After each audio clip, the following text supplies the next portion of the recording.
Shtimi i fluksit turistik gjatë sezonit ka rritur ndjeshëm edhe vigjilencën e strukturave të emergjencës nëpërmet. Shërbimi zjarfikës ka marrë masa të shtuara parandaluese dhe është në gatishmëri të plotë për çdo situatë të mundshme, veçanërisht në ndërhyrjet e kërkim shpëtimit. Deri tani, sipas shefit të shërbimit zjarfikës përmet, Ferdinand Lipe, janë regjistruar 2 ndërhyrje, të cilat janë menaxhuar në kohë dhe pa pasoja të rënda.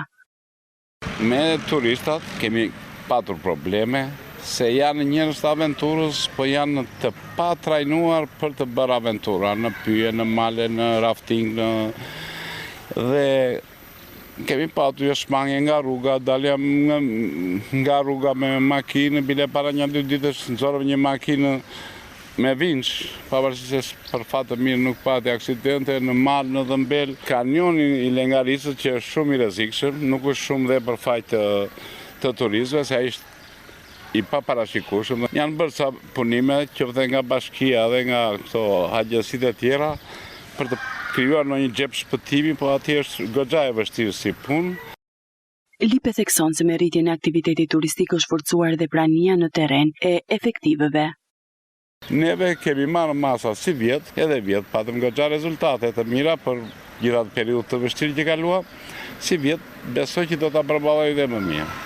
Edhe rinovimi mjeteve, mjeti i ri që na ka ardhur, e morëm vjet, edhe ky tjetri është janë në gjendje pune dhe themi që duhet ta përballojmë më mirë. Tani futemi në periudhën që do shtohet gatishmëria e efektivit.